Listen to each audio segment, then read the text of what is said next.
Ini tinggal Mas Jardan aja. Beliau kan izin. Izin terlambat. Internet. Nggih.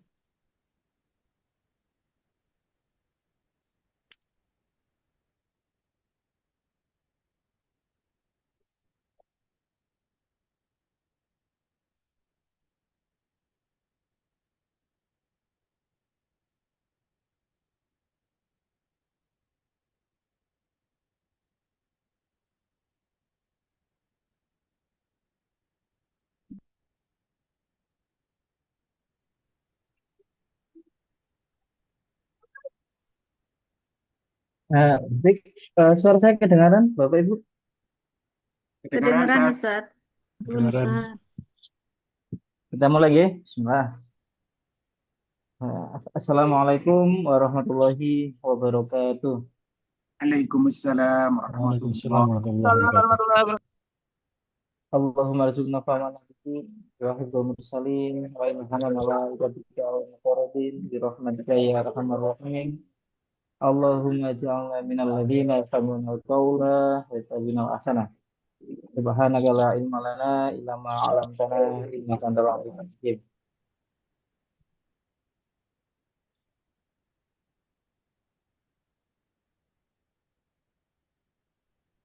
Baik, Bapak Ibu sekalian, Alhamdulillah dapat berkumpul kembali ya di Sabtu sore ini di mata kuliah Fikih Ibadah. Untuk tema kali ini kita akan bahas Toharo.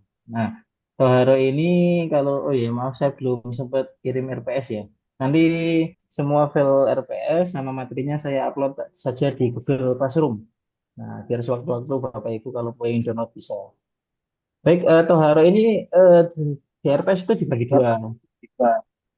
Bagi dua materinya, tapi di sini karena saya lihat itu tidak terlalu banyak ya.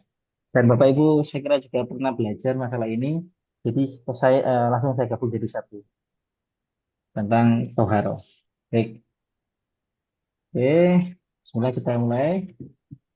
Oke, toharo, toharo dari bahasa Arab toharo, tohur, tohir, toharo.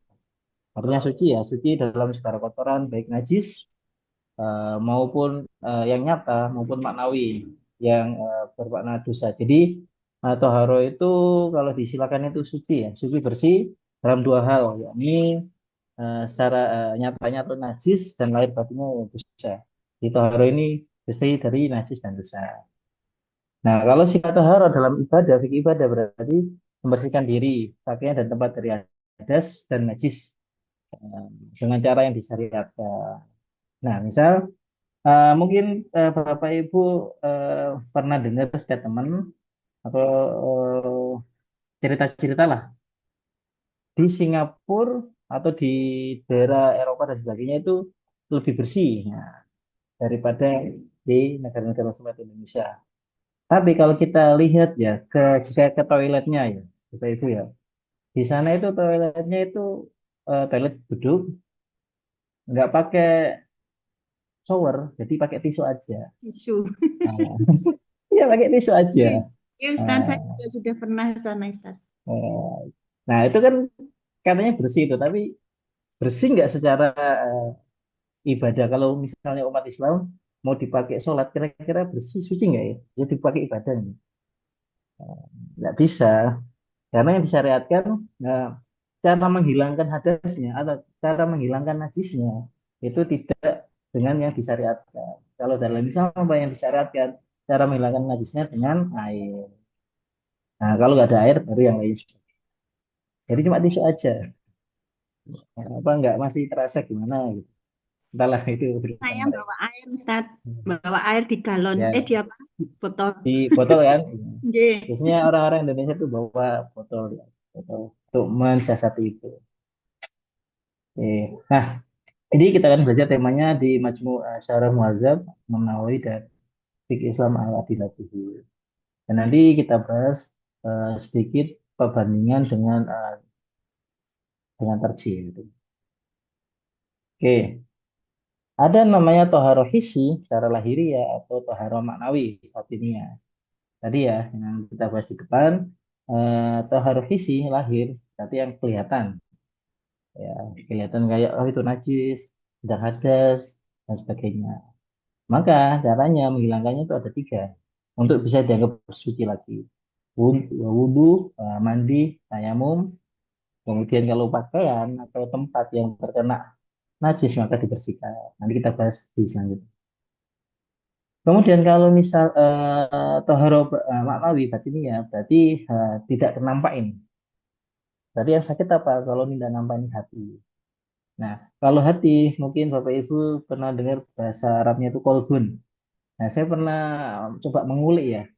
Sebenarnya kolbun itu diartikan dalam bahasa Indonesia hati itu kurang tepat sebenarnya. Hati kalau dalam bahasa Arab itu diartikan kabidun. Nah, hati itu di sebelah bawah sini ya, Bu.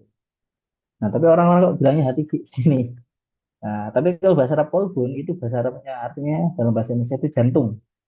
Nah, berarti benar seharusnya itu jantung. Tapi kenapa tidak tahu kenapa ketika di Indonesia ada pergeseran makna. Mungkin kurang enak ya. Aduh, jantung saya sakit. Wah, jangan-jangan penyakit jantung.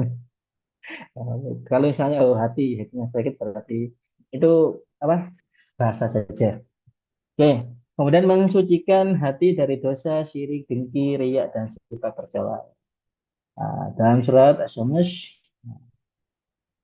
dinyatakan qad aflaha man zakkaha wa qad khaba man dassaha. Sungguh beruntung orang yang mensucikan hatinya dan sungguh rugi orang yang mengotorinya. Ini taharah makna. Oke, kita lanjut. Kemudian kita masuk ke najis.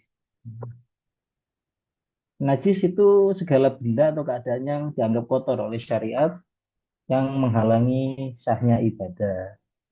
Dan najis ini itu sering melekat ke dua hal, yakni pakaian dan tempat. Nah, jika kita ibadah, sholat misalnya, maka ada tiga hal yang wajib disyaratkan untuk bersih. Badan, tempat, dan pakaian. Badan dan tempat pakaian ini terhindar dari najis.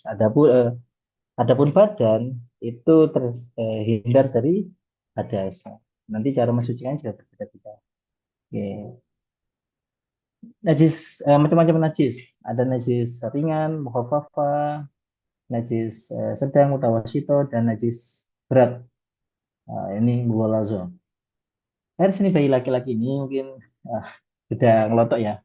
Oke, mukhafafah itu ringan. Contohnya itu air seni bayi laki-laki yang hanya minum ASI. Pak, gimana kalau misalnya ada bayi umur 2 tahun dikasih mbahnya pisang? Nah, berarti kan sudah ada campuran. Tidak hanya makan air ASI lagi. Berarti nanti jadinya najis mutawasito. Tuh. Kalau bayi perempuan otomatis masuk ke najis mutawasito. Bapak Ibu pernah berpikir ya, kenapa kok adil nggak sih? Kenapa kok bayi laki-laki sama bayi perempuan itu beda kategori najis air pipisnya? Nah, ada yang pernah kepikiran seperti ini nggak?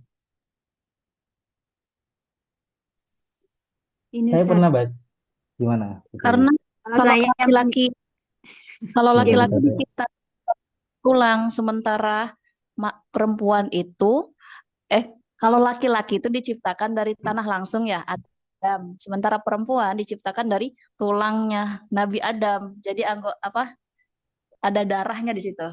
Dari darahnya manusia yaitu Adam itu. Sementara Nabi Adam kan langsung dari tanah langsung itu. Hmm, Gimana gitu redaksinya? wah, ini filosofis sekali ini. Oke, oke. Ada yang Itu lain yang hadisnya mau hadisnya ada hukumnya nggak Bu? Maksudnya mutawatir nggak alasan kayak begitu? Itu nggak ada hadisnya sih, cuman hikmah yang pernah saya baca aja. Hikmah aja, Bu. Oke, perlu kalau ditahfiz yang berdiri juga. saya yang tahu berdiri pernah meneliti Ustaz, ya meneliti nih. karena anak saya ada yang perempuan dan laki-laki. Anak perempuan saya pada usia sebelum makan masih ASI aja itu air kencingnya itu pesing gitu Ustaz. Kalau laki-laki nggak begitu pesing. Mungkin itu juga tuh, Ya, Ustaz. Laki-laki ya, benar Ustaz, nggak benar. pesing gitu. Nah, saya pernah baca itu ada penelitiannya, kok saya lupa nyarinya itu. Jadi, eh, bakteri di air seni itu ternyata yang di perempuan, bayi perempuan itu lebih banyak daripada bayi laki-laki. Nah, jadi secara penelitian, secara ilmiah ya, secara ilmiah itu banyak bakterinya di air seni bayi perempuan, sama-sama masih minum ASI aja. Mungkin tadi ya bisa dinyatakan sama Dewi kalau lebih pesing gitu ya. Nah, tapi kalau sahabat-sahabat dulu itu ya nggak tahu. Nah, hikmahnya baru sekarang itu tahu ternyata memang beda unsur kandungannya. Nah, itu salah satu hikmahnya. Kalau yang kata sahabat tadi itu nggak ada namanya. Itu saya belum Gulita, menemukan ya, gulita, Nah, gulita ya. gulita. Nanti coba saya cari lagi kalau dapat. Gitu. Jadi Nabi Adam langsung dari Saripati tanah. Kalau yang perempuan dari tulang rusuk. Saya belum mendapatkan itu ya. Coba nanti kalau ada saya diskusikan lagi. Oke, lanjut ke najis mutawasito sedang. Ini sudah umum ya Bapak Ibu ya, kotoran, darah, nanah, muntahan, humar. Humar itu ya miras gitu ya. Dan sebagainya itu termasuk najis juga. Nah, caranya dicuci bersih. Jadi ketika mencuci itu harus hilang tiga hal ini. Bentuk atau warnanya, baunya, dan rasanya. Nah, oke, kita diskusi ya. Misalnya, nah kemarin ketika itu kurban, itu panitia dan sebagainya potong pidana kurban ya. Tiba-tiba kena darah. Nah, pakainya kena darah, mau dibuat sholat, dicuci sampai bersih, dicuci. Oke, baunya sudah nggak ada, bau anjir darahnya nggak ada. Ketika coba dirasakan juga rasanya ya nggak ada rasanya, tapi warnanya masih ada. Nah, kira-kira itu bisa dipakai nggak? Nggak Bajunya untuk bisa, sholat, nggak bisa Ustadz. nggak Kan bisa. katanya harus hilang itu tiga unsur najisnya. Ya harus hilang. Tapi dia kalau mau pulang ke Jauhan nggak ada baju lagi selain baju itu misalnya. Pakai sarung. Nggak usah pakai baju ya karena apapun laki-laki itu kan Ustaz, auratnya dari kalau pusar sampai iya.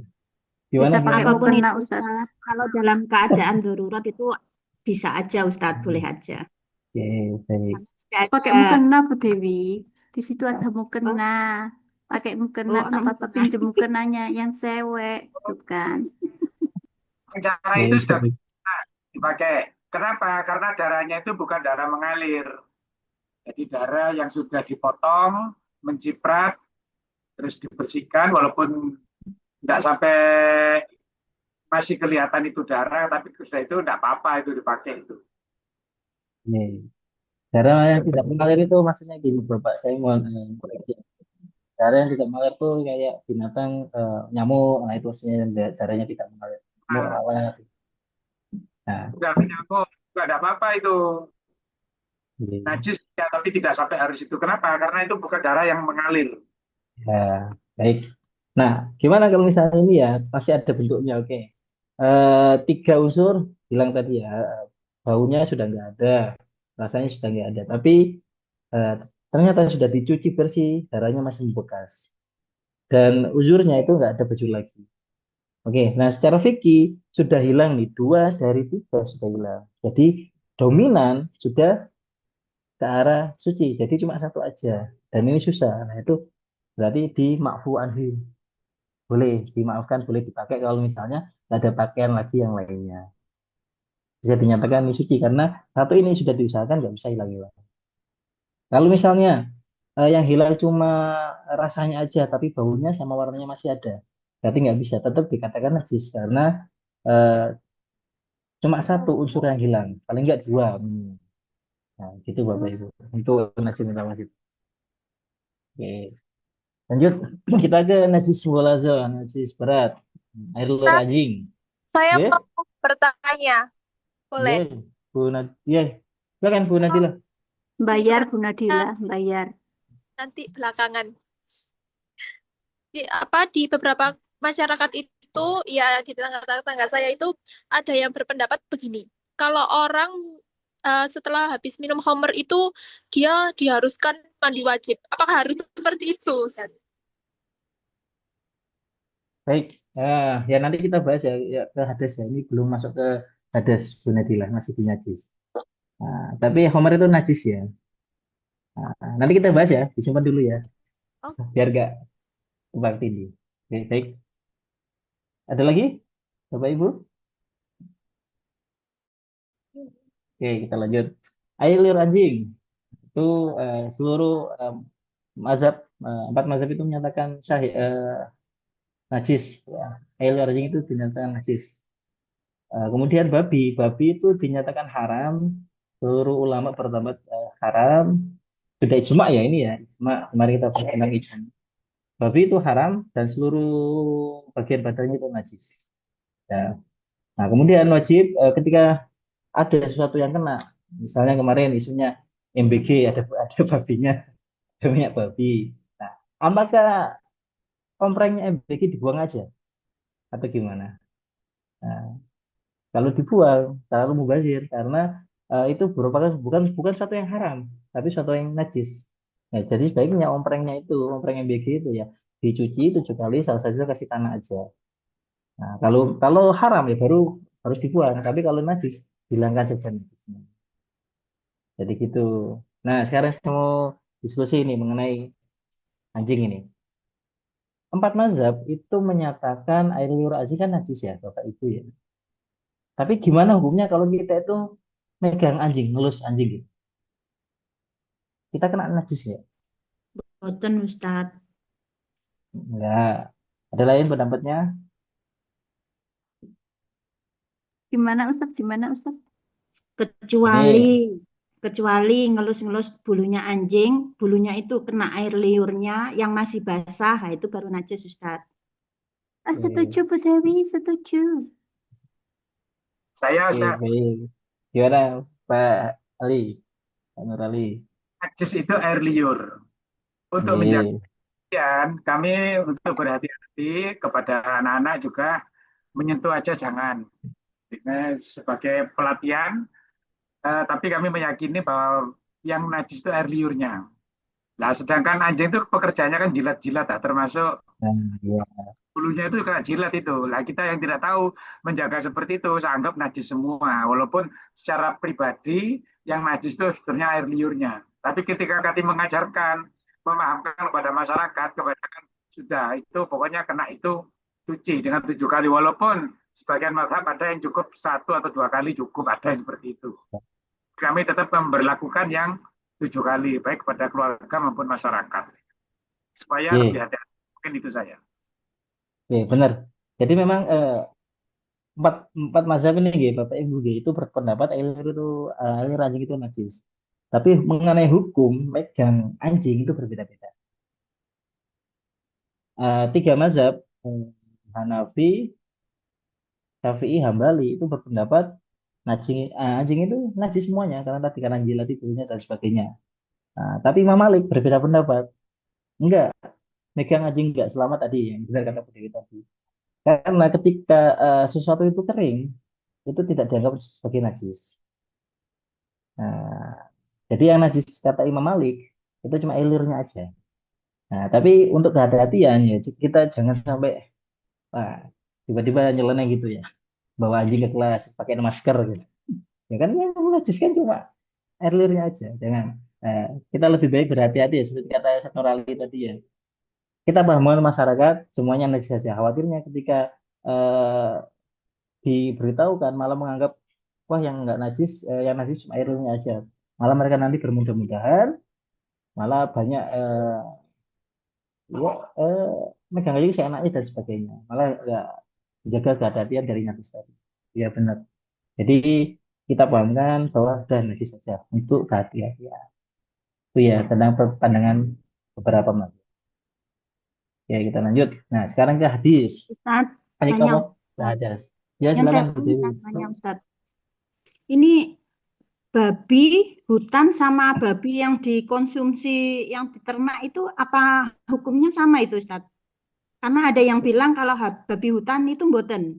Yang dimaksud itu babi yang diternak itu ada yang mengatakan hal seperti itu Ustadz. Tapi yang benar itu yang mana nggih? Celeng itu loh Sama, Ustadz. nggih, nggih. Sama. Dua-duanya juga sama najis dan dua-duanya juga haram. Sama. Nyosor-nyosor sama. Kecuali kalau misalnya kayak di Bible ya, itu unik itu kalau di Bible itu bukan Injil ya, Injil sekarang sudah nggak ada. Di Google tuh menarik itu. Dulu terbitan 900-an itu menyatakan babi itu haram, nggak boleh dimakan umat Kristiani. Kemudian akhir-akhir 2000 itu dinyatakan yang haram itu babi hutan, babi ternak itu enggak. Itu terserah mereka ya. Tapi kalau dalam Islam ya tetap semuanya itu najis. Bahkan jenis kan dinyatakan anjing, elir anjing. Berarti semua anjing kayak serigala gitu. Serigala, apalagi anjingnya itu banyak. Nah, anjing yang itu Tapi anjing Chihuahua oke. ya. Tapi Kristen Advent itu Ustadz itu Hmm. juga mengharamkan pemeluknya itu loh, minum minuman keras, kemudian makan Iya. babi gitu kan. Jadi di Kristen sendiri juga banyak percabangan gitu. Misalnya ada yang menghalalkan babinya, membolehkan bukan menghalalkan, membolehkan babi ada juga yang tidak gitu kan. Setahu saya Kristen Advent itu nggak boleh sama sekali babi sama minum khamr itu. Karena menurut Ya saya kan ada bu. yang Kristen Advent Ustaz. Oh, iya, iya. Wah, iya, itu tidak hanya anjing, semua jenis daging tidak makan Advent itu. Enggak Ustaz. Kristen Advent daging boleh kecuali babi. Babi bangkai hampir Ini sama Ustaz, kayak Islam Ustaz. tanya Ustaz. Silakan Bu Amarilis Yang kami mau tahu berpendapat juga.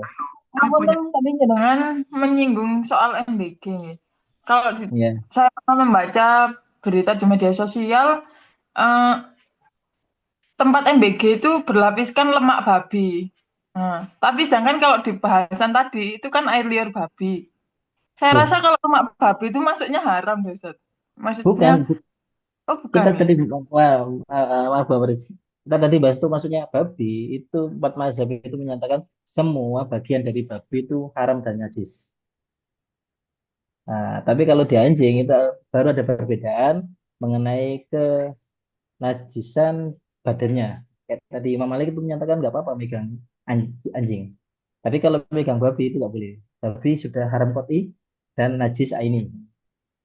Itu.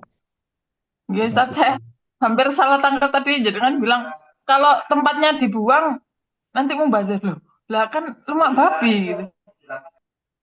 Iya, gini. Eh bisa nggak kira-kira tadi kan dilapisi. Misalnya ada tempat, katakanlah bukan ompeng misalnya. Kita punya piring, tiba-tiba ketumpahan minyak babi. Apakah tempatnya itu dibuang atau dibuang aja beli lagi? Sucikan Tapi Ustaz. kok mana? Daripada dibuang, misalnya ini bagus, mahal dan sebagainya. Nah, karena sifatnya najis itu tidak menyatu dengan bendanya ya, kan najis kan nempel. Suatu barang itu dikatakan najis kalau ada kotoran yang menempel. Nah, kira-kira bisa nggak kotoran ini tuh dipisahkan dari benda yang sebelumnya? Kalau bisa, berarti tadi dicuci 7 kali, kemudian salah satunya dikasih tanah. Nah, ketika itu ya sudah dianggap dalam Islam sudah dianggap suci lagi. Nah, tapi dilihat, oh ternyata bekas minyaknya masih ada. Beda lagi kalau itu. Berarti 3 unsur, bentuk, warna, bau, dan rasanya itu harus hilang semua. Kalau misalnya masih ada itu ya diulangi lagi nyuci. Sampai Ya, benar-benar Ustaz. unsur najis. Ya, siap. Paham Ustaz. Matur nuwun Ustaz. Ya, Itu sama-sama. mungkin Ya, trennya itu habis habis itu kecampur sama itu sekolah Kristen Bu Ama, sekolah Kristen jadi Korea Yesus Kalau saya baca, katakan. Bu, kalau saya baca, jadi pengadaan piring MBG itu dia milih membeli piring secara online, nah, karena harganya murah. Sedangkan setelah diteliti, memang harganya murah karena apa pelapisnya itu dari lemak babi gitu. Dia Dicuci bisa nggak? nggak baca itu dulu. Dicuci bisa nggak Ya itu? makanya, Bisa kok ya. Bisa dicuci, kan sudah nempel itu, Bu. ya kan sudah jadi pelapis kan Bu? Jadi Ya, pelapisnya nggak bisa. Alatnya itu loh yang Oh. ada kandungan babinya itu. Alatnya. Tak pikir Seperti kuas melapis itu itu. loh, Bu. Ada kuas babi. Kan ada bulu babi itu, kuas bulu babi itu ya. kan juga. pelapis yang diambil.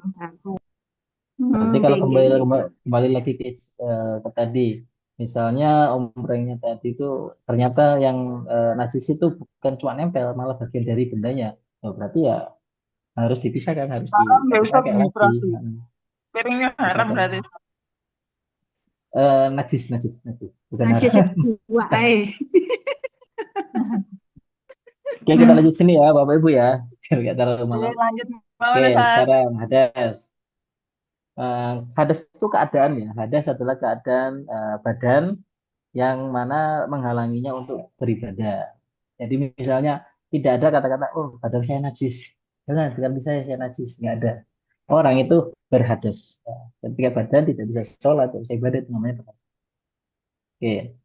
Hadas ada dua. Ada hadas kecil, ada hadas besar. Hadas kecil yang membatalkan wudhu. Bedanya gitu ya.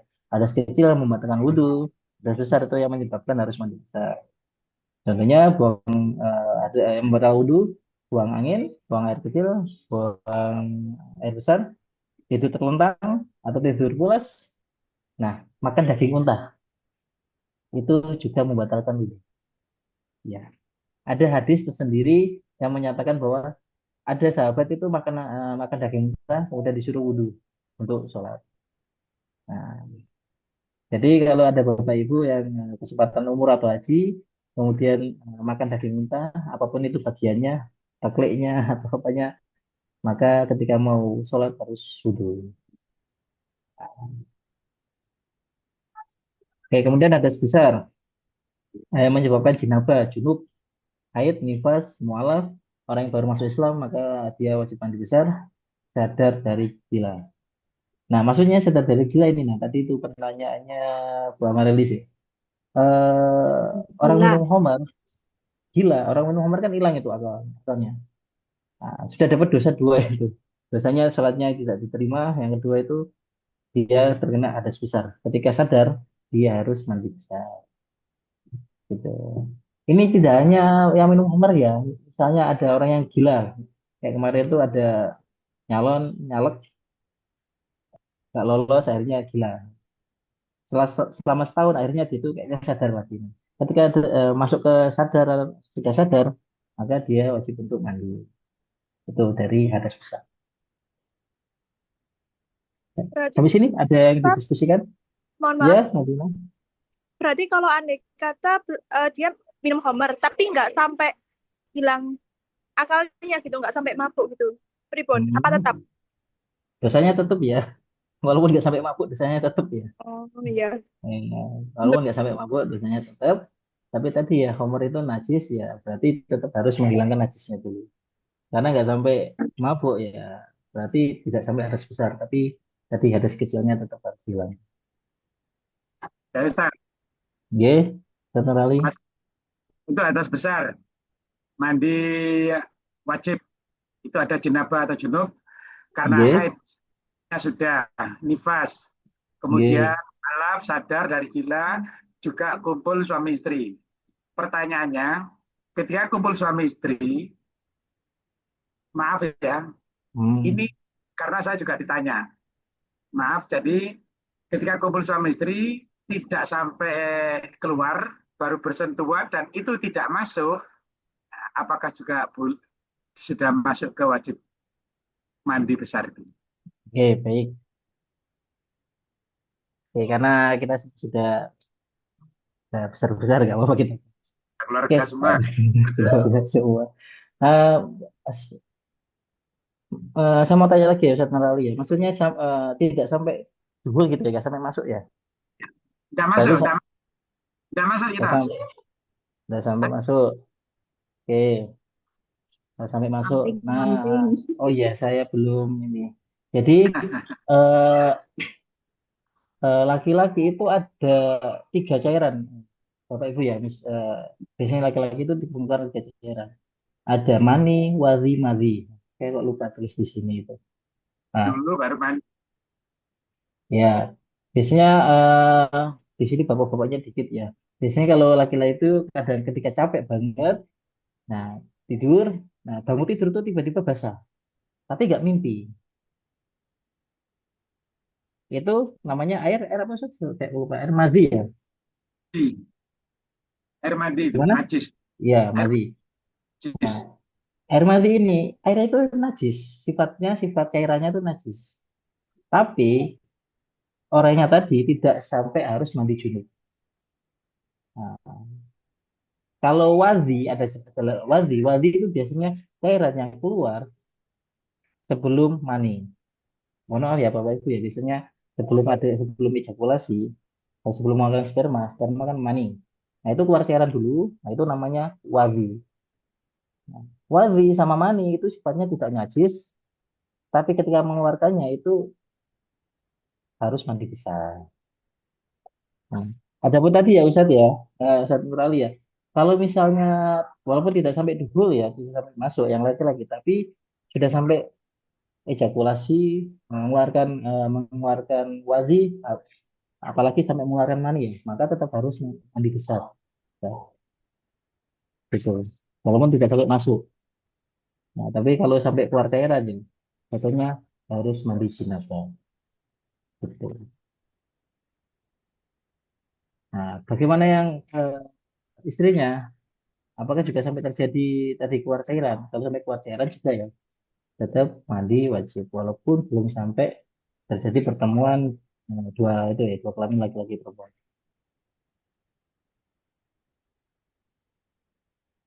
Bagaimana? Ada tanggapan?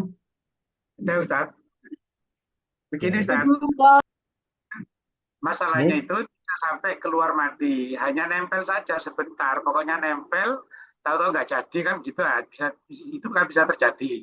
Baru nempel anak Hmm. bangun, baru nempel atau ada tamu, belum Ya. sampai masuk juga, belum sampai masuk dan juga sama-sama belum sampai keluar.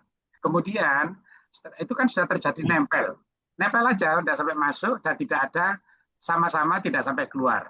Nah, kan hukumnya itu suami istri itu wajib jinabah. Nah, ya ini apa termasuk yang itu. Sementara yang disebut sebagai saksi zina, nah, itu kan menempelnya laki perempuan, saksi zina.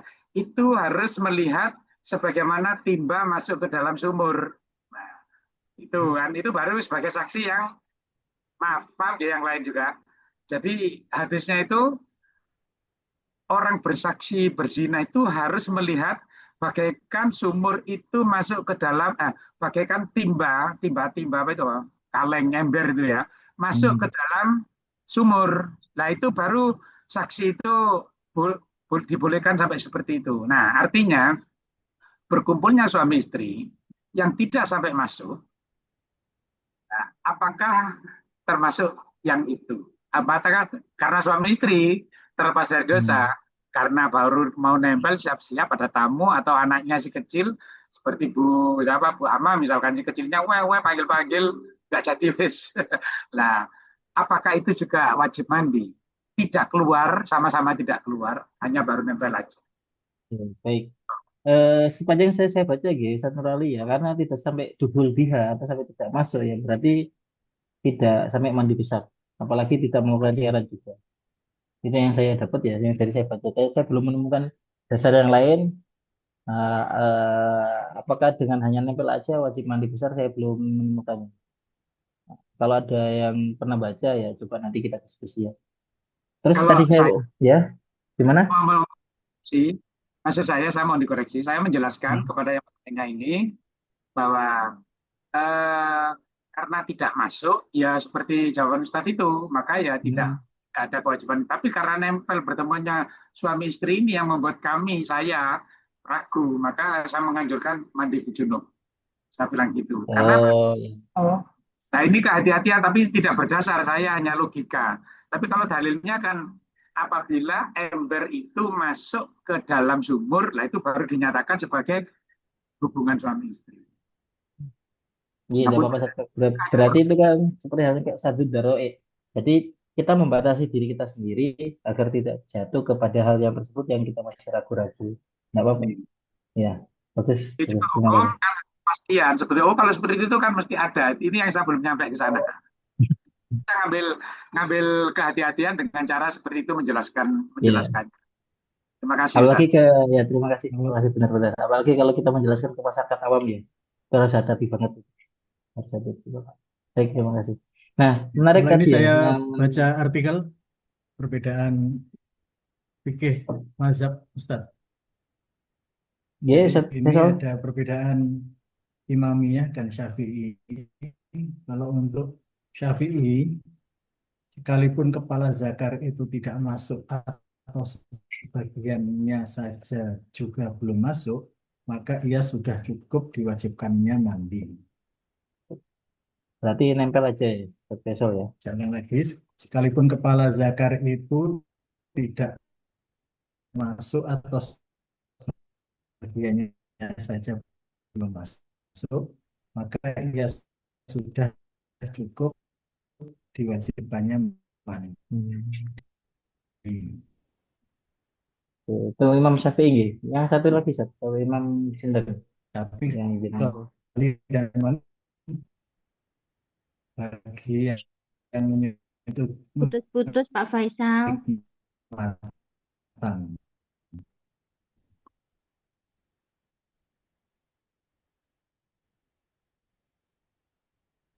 sinyalnya hilang.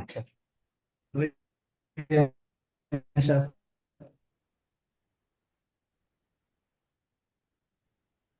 ya, kalau Hanafi Terus putus, wajibnya Ustaz. berapa syarat? Pertama, kalau yang Tuhan, yang lagi anaknya yang boleh, yang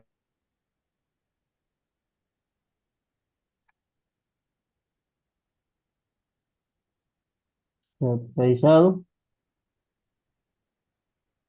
ya, mohon maaf, tiba-tiba muter-muter. Saya nggih, bacakan ulang sinyalnya ya. tadi. Iya, iya. Ngomong. Ya, jadi kalau menurut Hanafi, wajibnya mandi itu dengan beberapa syarat. Yang pertama balik. Kalau yang balik itu hanya yang disetujui, sedangkan yang menyetujui tidak, atau sebaliknya, maka yang mandi itu hanya yang balik saja. Dan kalau keduanya sama-sama kecil, maka keduanya tidak diwajibkan mandi. Aling-aling yang dapat mencegah timbulnya kehangatan. Ketiga, orang yang disetujui adalah orang yang masih hidup. Maka kalau memasukkan zakatnya kepada binatang atau kepada orang yang telah meninggal, maka ia tidak diwajibkan mandi.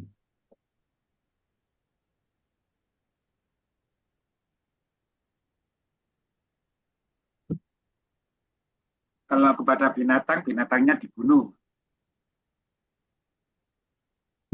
Kalau kepada mayit, maka si Ya, itu.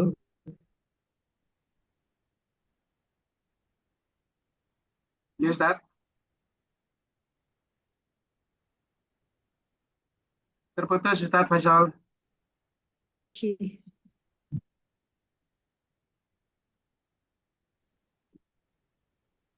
Mungkin itu tambahan dari saya. Dari Baik, terima kasih banyak Ustaz Syafi'i Faisal. Masukannya sangat tadi. bagus. Nggih. Sekalipun kepala Dan, zakat itu tidak masuk atau sebagiannya saja. berarti ada pendapat lain. Berarti untuk hati-hatian, ya walaupun misalnya tubuh nggak sampai masuk, cuma nempel aja, biar kita mandi aja untuk hati-hatian.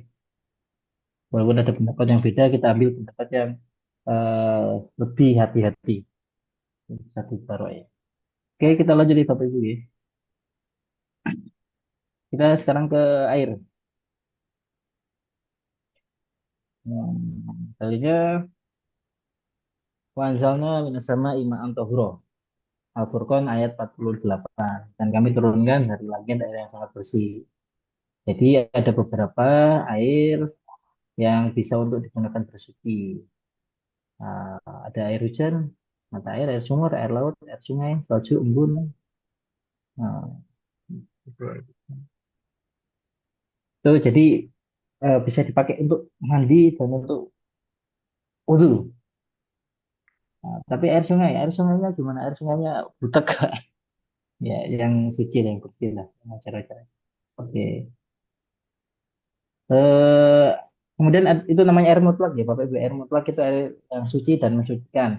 Kemudian selanjutnya ada air mutaghayyirah, air yang berubah. Ini sebenarnya air suci, tapi karena dikasih sesuatu kemudian berubah, airnya tidak bisa untuk mensucikan. Tapi posisinya air ini masih suci, tapi tidak bisa untuk mensucikan. Nah, contohnya kopi, teh, susu, dan lain sebagainya. Nah, mungkin kan kita sampai eh, wudhu pakai kopi dan sebagainya. Jadi ini airnya suci, kan bisa kita minum, suci, tapi tidak bisa untuk mensucikan. Kemudian ada air mustakmal. Air yang sudah digunakan untuk menghilangkan hadis seperti bekas wudhu, mandi, dan air persucian. Ini tidak bisa untuk bersuci karena sifatnya sudah dipakai untuk bersuci. Air mustakmal. Kemudian ada air mutanajis, air yang kena najis tapi tidak berubah sifatnya. Kalau air sedikit, jatuhnya najis. Jika airnya banyak, sekitar 2 kula, dan tidak berubah warnanya, berarti masih suci.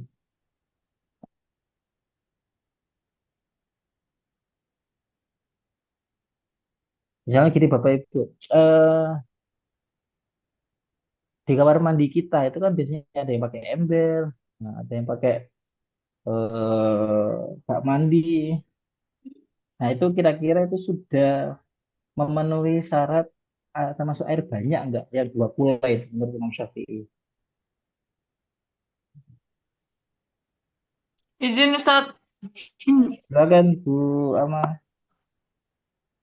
menurut saya air ember yang ada di ember di kamar mandi itu seandainya tidak sampai 2 kula, tapi dia aman dari percikan air yang jatuh ke tanah. Saya rasa air itu masih aman digunakan untuk bersuci, Ustadz. Misalnya dengan cara kita meletakkan baknya itu lebih tinggi daripada tanah gitu, lebih tinggi. Yang sekiranya percikan air itu tidak sampai memasuki ke dalam bak tersebut, menurut saya air itu masih layak digunakan untuk bersuci. Berbeda kalau misalnya ember itu diletakkan di bawah, yang rawan sekali terkena percikan air yang telah jatuh ke tanah. Itu kalau menurut saya, Ustaz. Seandainya bak kita tidak memenuhi 2 kula. Oke, 2 kula itu sekitar 270-an apa 50-an liter ya Bapak Ibu ya. Oke, kemudian gimana Bu Ama misalnya bak kita itu kemasukan sabun batang. Ada yang anak-anak lupa mandinya tiba-tiba masukkan lupa diambil. Kira-kira Tidak bisa, tetap Ustaz. suci. Tidak bisa digunakan untuk bersuci. Masuknya ke air mustakmal, air bersih tapi tidak bisa untuk bersuci. Layaknya kopi dan teh. Karena Ya, dalam sabun tersebut mengandung pewarna, pewangi, dan lain-lain. ya benar. Walaupun sifatnya suci ya masih suci, masih bisa dipakai mandi ya. Tapi ketika dipakai untuk wudhu atau mandi besar, nah itu jatuhnya air mutaghayyirah yang berubah sifat. Oke, kemudian Bapak Ibu lanjut ya. Ada terakhir ini ada air musyamas, air yang terkena sinar matahari langsung, bukan pantulan, bukan kena tembok-temboknya panas, misalnya airnya jadi panas, bukan. Tapi air yang kena matahari langsung, kemudian panas. Nah, ini airnya itu makruh untuk dibuat bersuci. Misalnya wudhu nggak boleh. Tapi kalau misalnya sudah nggak panas lagi, sudah dingin lagi, nah, airnya baru bisa dipakai lagi. Boleh dipakai untuk bersuci. Nah, Kalau itu misalnya ini cuma kalau itu gimana? cuma air satu-satunya gimana, Ustadz? Air satu-satunya. Misalnya di gurun Misalnya, gitu ya. beda lagi ya Bapak Ibu ya. Kalau misalnya ini jatuhnya ke makro ya. Makro kan berarti tidak sampai haram. Tapi kita diminta untuk menghindari. Sebenarnya masih bisa dipakai. Nah, karena makro ini cuma kita diminta untuk menghindari. Jangan pakai ini kalau misalnya ada yang lain. Nah, itu maksudnya. Tapi kalau nggak, Pak, gimana kalau misalnya nggak ada yang lain ya? Tadi terpaksa. Nah, nggak apa-apa. Nah, gimana kalau misalnya gini? Air toren. Nah, air toren kan nggak kena langsung itu sinar matahari. Tapi torennya yang kena udah jadi anget. Panas. Oke. Nah, Izin, kira-kira Ustaz. masuk juga? Ya, Masuk, silakan. masuk, Ustaz. Nah, Masuk ya. tapi air yang panas yang berasal dari toren itu tadi tidak banyak jumlahnya. Jadi kita bisa mengeluarkan air yang panas itu tersebut, kita pindahkan ke bak tersendiri atau kita pakai untuk mandi dulu. Nah, ketika suhu air sudah menjadi normal, kita memakai suhu air normal. Ya, jadi kan biasanya dibuka ya, kerannya dibuka, kan masih panas itu. Tunggu sampai oh sudah nggak panas lagi, nggak panas lagi dipakai ya, benar kok, Mak. Itu caranya. Karena Nih dengan Ustadz, Ustaz, kebiasaan saya ini Ustadz, kalau mandi Nah, karena di Malang kan dingin deh. Nah ini pakai water iya, heater itu gimana Ustadz? Kalau kita pas mandi junub itu? oke, baik. Ini posisinya pakai water heater. Nah, tapi kembali lagi ya, Bu Dewi ya, air musyamas, musyamas kan berarti yang terkena sinar matahari. Nah, kalau kita pakai water heater, apakah air panasnya itu karena matahari atau karena yang lain? Jika karena matahari, maka jatuhnya makruh. Karena ini pengkhususan ya, air namanya saja air musyamas, air yang terkena api. matahari. Gitu. Gimana kalau misalnya terkena api?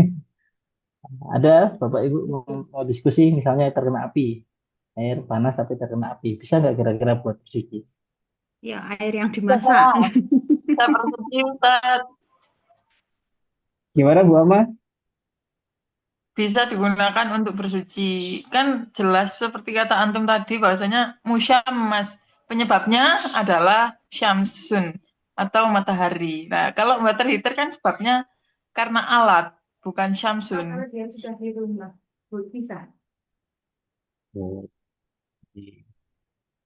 Tapi para ulama banyak menghukuminya termasuk heater. Pokoknya yang kena panas-panas itu disamakan dengan matahari karena intinya di panasnya itu. Sehingga ke heater pun itu masuk ke makro sebagian besar begitu yang kami tahu.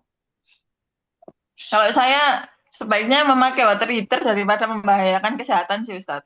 Karena kadang-kadang suhu batu bisa jadi sangat dingin, terus kalau kita memaksa pakai air dingin tetap tambah kesehatan yang terancam. Nggak jadi sholat nanti repot Ustadz.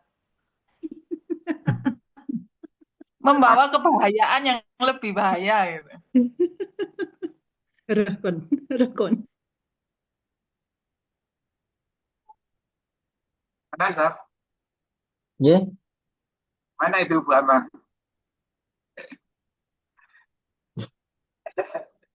Kalau kami di rumah ada dua pendapat.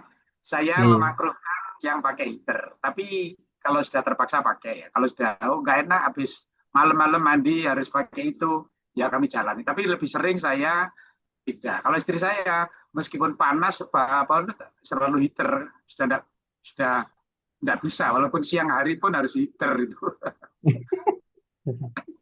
Itu kebiasaan aja. Oke.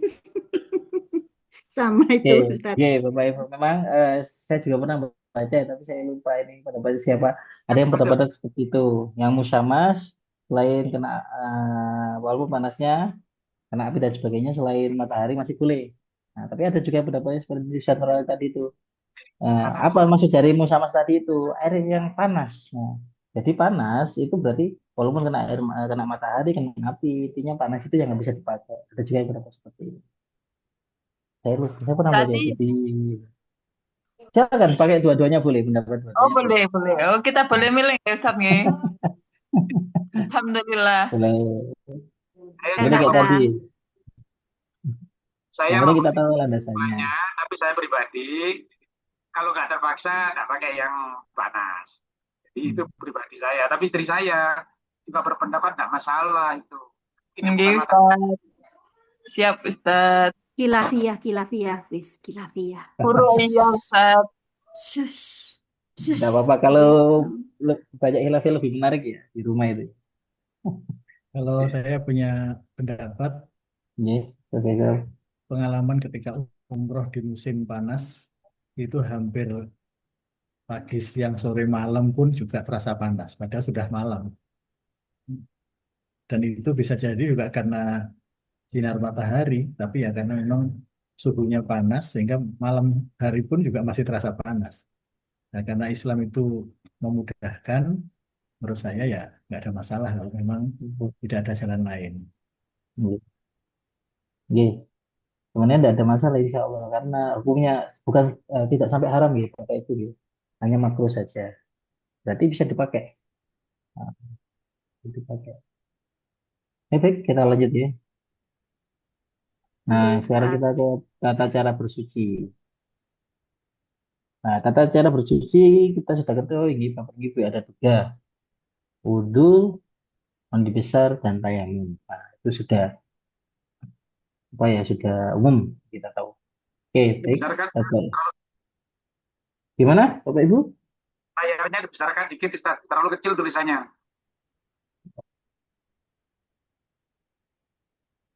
Oke, sebentar saya bikin jadi dua, dua. Sebentar.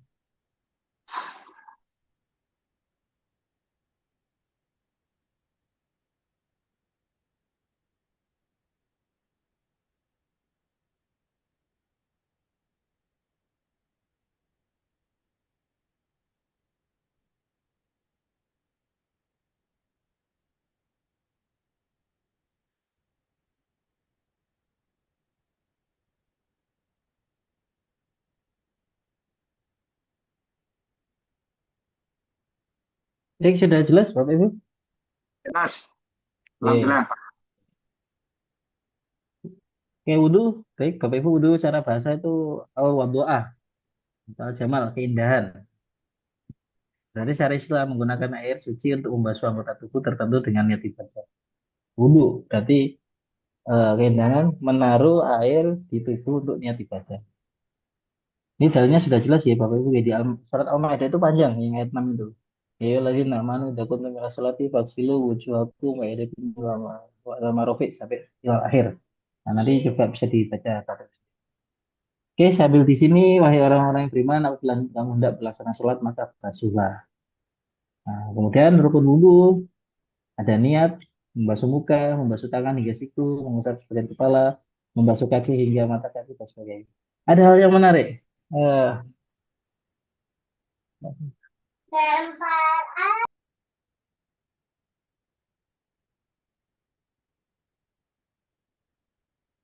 Putus, Ustaz. Oke, Suaranya nggak keluar. oke, sekitar. Oke.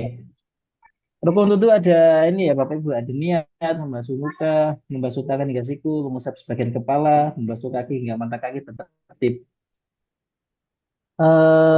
Saya pernah mendengar Ustaz Abidiyat ya, kalau tidak salah itu bilang wudhu, kan wudhu itu dengan niat ibadah. Jadi jangan sampai kita semua wudhu itu niatnya itu apa? Ketika wudhu niatnya biar gak ngantuk misalnya. Ah saya mau wudhu biar gak ngantuk. Nah, berarti kan niatnya bukan untuk sholat dan sebagainya. Maka ketika sholat wudhu itu nggak bisa dipakai.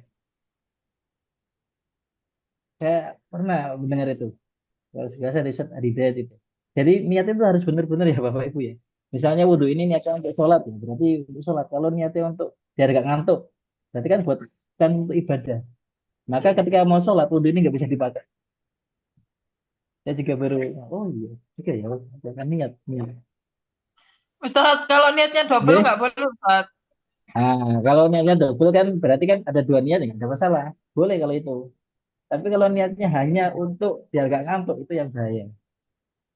Gimana caranya solusinya? Ya sekalian niat untuk biar gak ngantuk, sekalian niat untuk ketika nanti sudah masuk waktu sholat dan masih punya wudhu ini, niatkan untuk wudhu. Apa niatkan untuk ibadah itu. Solusinya tadi niatnya dibuat jadi 2 double. Oke, baik kita lanjut ya, membasuh muka. Ini seharusnya kalau kita bisa offline enak ya Bapak Ibu ya, langsung praktek ya. Tapi kalau online ya cuma menerka-nerka aja. Membasuh muka, membasuh muka berarti sampai batasan yang ditumbuhi bulu-bulu halus ini. Nah itu batasannya sampai bawah. Kalau yang ada jenggot berarti jenggotnya dikasih air, urai. Kemudian membasuh tangan hingga siku, hingga siku sini. Nah ini ada pendapat, ada yang pakai keran seperti ini, ada yang harus gini. Nah, beda pendapat aja. Tapi kemudian, kan ilal marofi, pendapatnya harus sampai sini atau lebih. Nah, ada berbeda pendapat. Pakai sini aja, ilal marofi, karena di dalil itu dinyatakan sampai siku aja. Ada yang pendapat harus lebih. Kenapa? Kalau lebih berarti nanti semuanya kena basuh. Khawatirnya kalau cuma sampai siku, ada yang nggak kena bagian siku. Kalau saya berbeda lebih baik dilebihkan. Nah, kalau lebih soal semuanya kena. Kemudian mengusap sebagian kepala. Mengusap sebagian kepala itu kalau di tarjimah Muhammadiyah itu gini, ke belakang kembali lagi. Tapi kalau kita pakai perbedaan mazhab itu ada yang cuma kayak gini aja. Nah, itu boleh. Nah, saya tahu saya ingat saya kalau saya nggak salah ya. Ini tuh ya, pada baca Imam Syafi'i, yang ini tuh Imam Malik. Jadi boleh kayak gini juga boleh. Karena merupakan sebagian dari kepala. Kemudian membasuh kaki hingga mata kaki ini sama seperti tangan tadi ya. Kalau bisa dilebihkan di atas mata kaki biar semuanya kena. Kemudian tertib harus urut dari niat sampai. Nah, gimana Bapak Ibu? Kok nggak ada kumur-kumur? Kok nggak ada telinga? Kok nggak ada masukkan air dalam hidung? Sunnah. Sunnah. Nah, ya, Ini baik. Ustadz Nyun Sewu, Sunnah. saya Oke. pernah melihat pada saat di Masjidil Haram itu Ustadz, ya orang Arab sendiri, maksudnya orang asli sana itu, nggak tahu ini madhab apa. Untuk berwudunya itu hanya sampai sini aja pergelangan tangan ini ya. Katanya juga sudah sah. Saya dengar juga ada yang membolehkan sudah sah. Itu pripun Ustadz kalau menurut penjenengan? Sampai pergelangan tangan gini aja. Ya, sampai Wudhu atau tayamum? Wudu, kalau tayamum ya. Oke, kalau tayamum wudu memang Ustadz.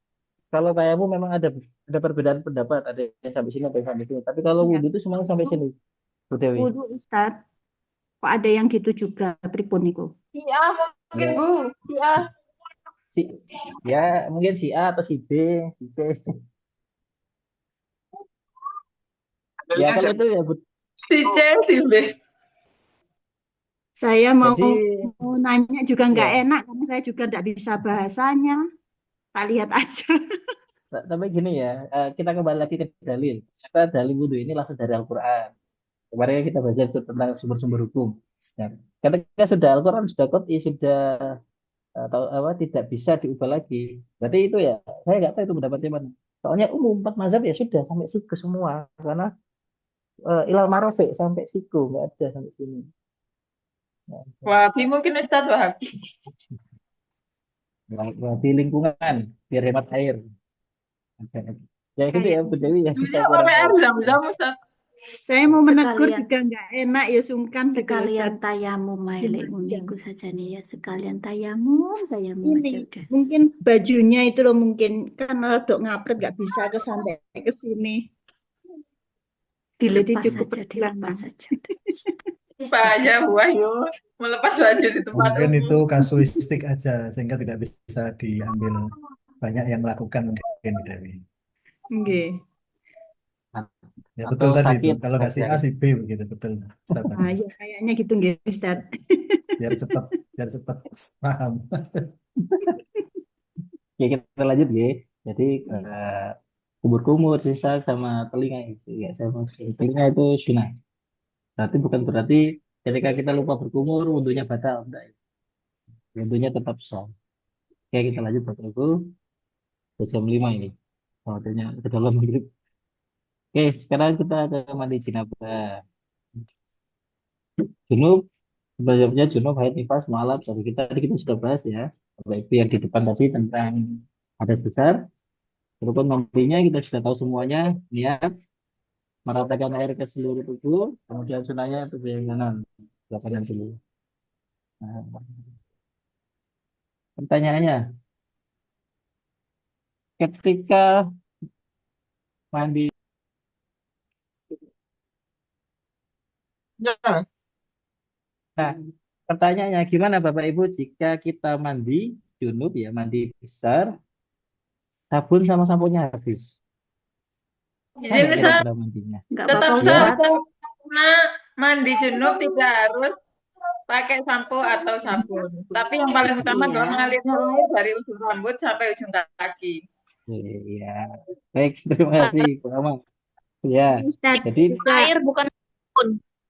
Oke. Terus ini Ustadz, kalau seandainya kita mandi junub, saya dengar-dengar juga harus mendahulukan yang sebelah kanan dulu, sisi kanan dulu. Pripun iya, Ustadz? ya itu Betul, sunahnya, mendahulukan betul. sisi kanan dulu. Itu masuk sunnah nggih? Iya, Ini tapi masih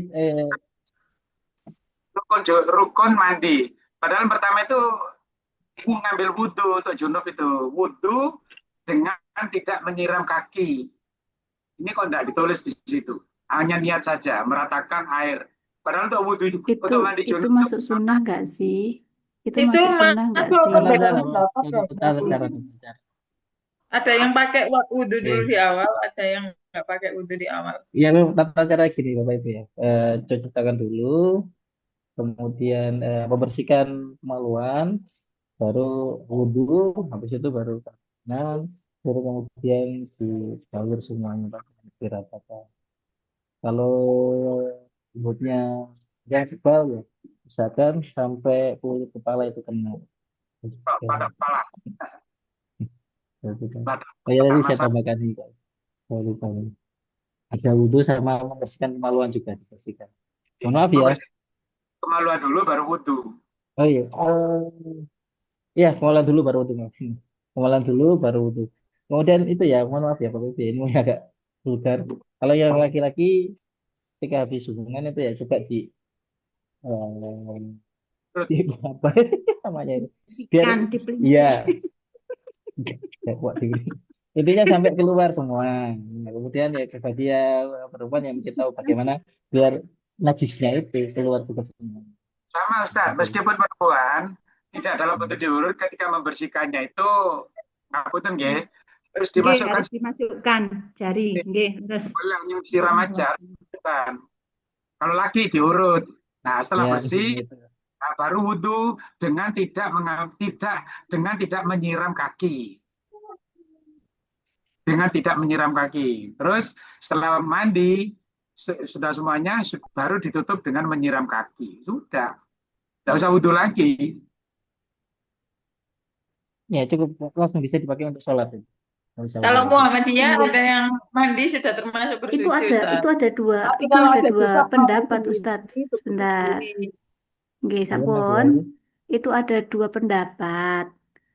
Ada yang berwudu, kakinya sampai dibasuh dulu. Ada yang berwudu, terus habis itu kakinya nggak dibasuh dulu, tapi nanti sesudah mandi baru dibasuh, gitu kan.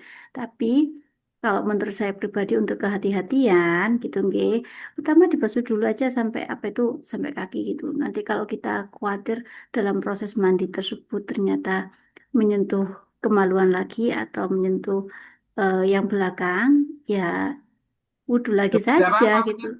kita mandi itu otomatis menyentuh semua. Karena tidak apa-apa. Setelah Enggak, itu semua, baru enggak. ditutup membasuh kaki. Lah itu dalil, jadi bukan bukan kehati-hatian. Dalilnya begitu. Jadi Iya, untuk mandi Ustadz. perempuan, Ada dua dalil, Ustadz. Aduh, aku pengen gemes lagi ngomongin. Perbedaan anak loro. Kasih, dikandani, Kak. Kan mengalirkan air dari ujung kepala ke ujung kaki kan kena juga kakinya. iya. Iya, iya.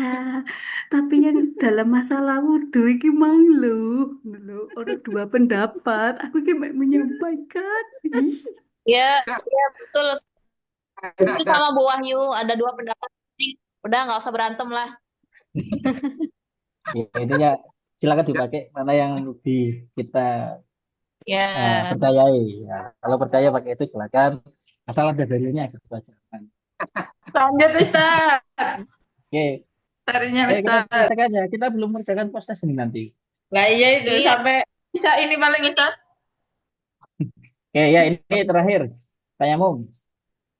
Tayamum bersuci dengan debu suci ya. Berarti Bapak Ibu jangan ngambil debunya sembarangan walaupun banyak debu. Misalnya di tengah jalan ada debu, nah, nggak boleh pakai itu. Paling mudah itu coba cari tempat yang Tembok. jarang jarang terjamah. Walaupun tembok juga jangan sembarangan, Bu Ama. Tembok yang jarang terjamah manusia, berarti yang ke atas. Tembok yang agak atas atau yang di atap-atap atau jendela yang di atas. Nah, yang atau yang jendela yang sering ditutup korden misalnya. Kan jarang terjamah manusia itu yang diambil.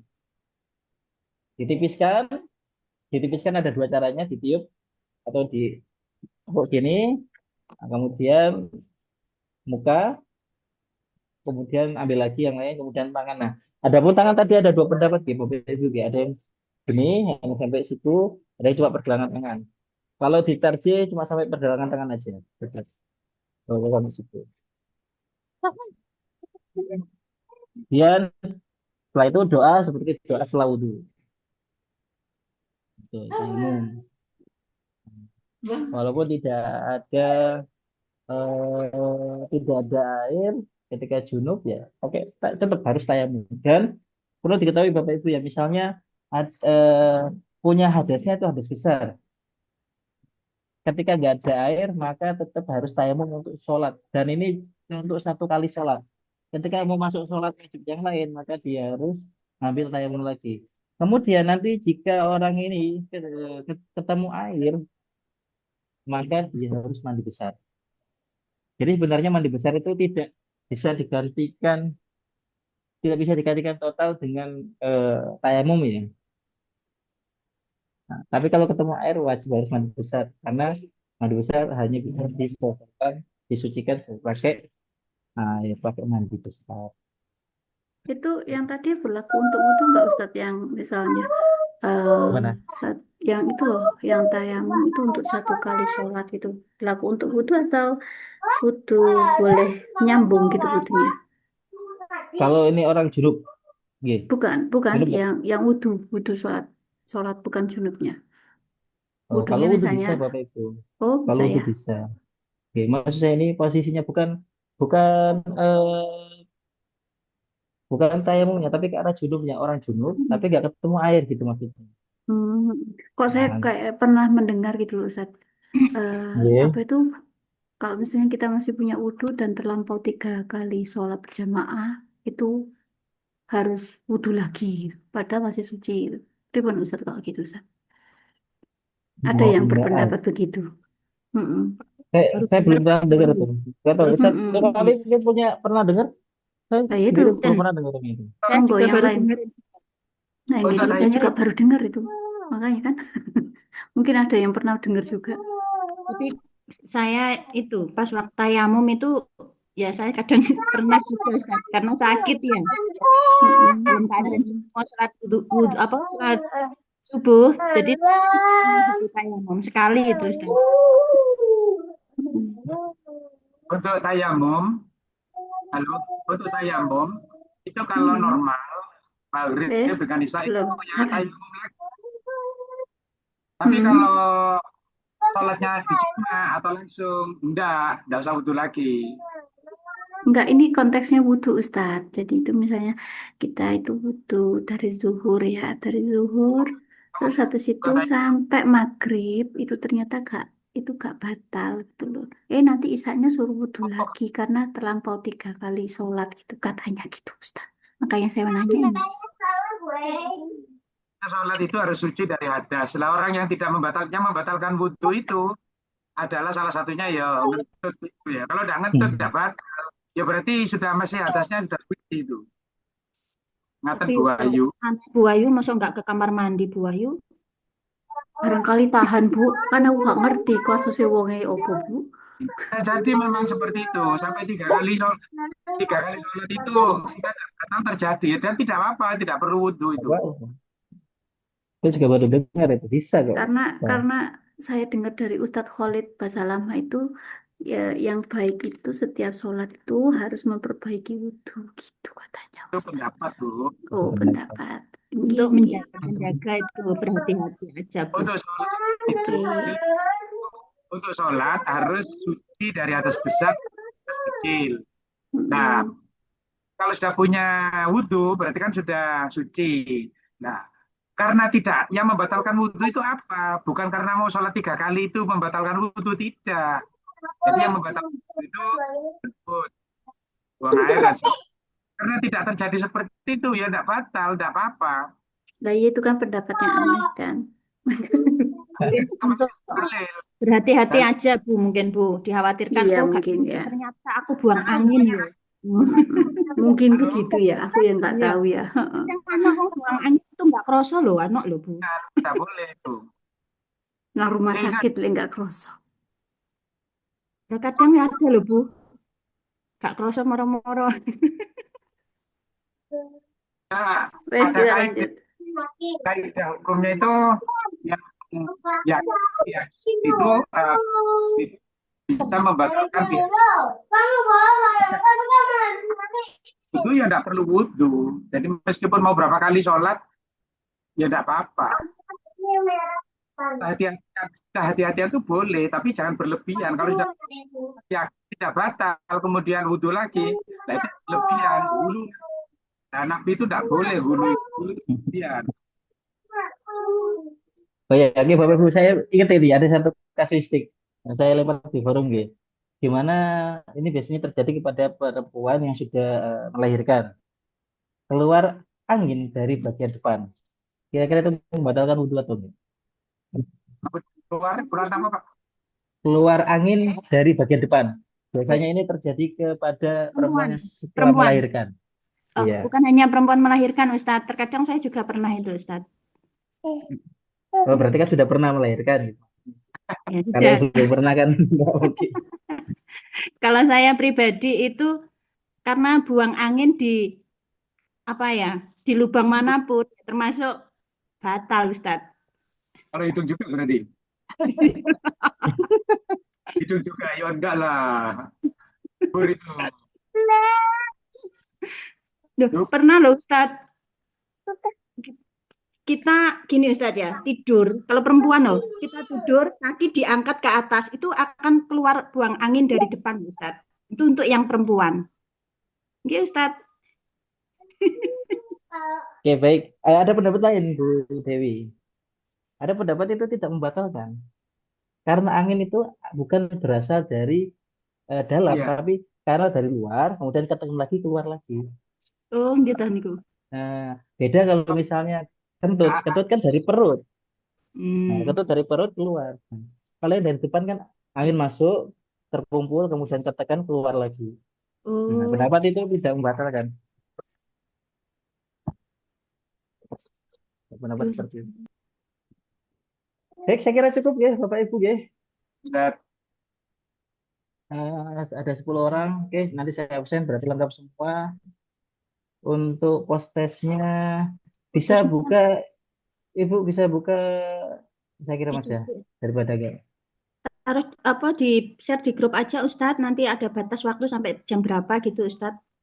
Oke, siap. Atau buka Google Classroom-nya saja kan bisa. Sudah di Google Nggak bisa, Classroom kan ya, punya Ustadz? aku nggak bisa ya. Ini cuma Punya aku nggak sampai bisa. fikih ibadah 2 Ustadz. Saya cek di Google Classroom. Sudah barusan saya. Oke, saya refresh lagi. Grupnya. Oke. Nah itu, oh ya barusan. Selamat Oke, mengerjakan. kalau ada yang kesusahan, saya kirim di sini juga bisa. Di grup aja Ustadz, enak Ustadz. Oke, di grup, oh, Grup ya. Oke, baik. Batas jam. Oke, sudah saya kirim ya. Batasnya sampai jam 6. Saya tutup aja karena mau kita siap-siap maghrib dulu ya. Oke. Iya, terima kasih Ustadz. Baik, saya tutup. Kita tutup dengan doa kafaratul majelis. Subhanakallahumma Allahumma wa bihamdika asyhadu an asyhadu la an la ilaha ilaha illa illa anta anta Astagfirullah wa atubu astaghfiruka ilaik. wa atubu ilaik. Terima kasih Ustadz. Wassalamualaikum warahmatullahi wabarakatuh. Waalaikumsalam Waalaikumsalam warahmatullahi wabarakatuh. warahmatullahi Terima kasih wabarakatuh. Ustadz. Ya, sama-sama. Mohon maaf. Sama-sama. Deh, sami-sami Ustadz.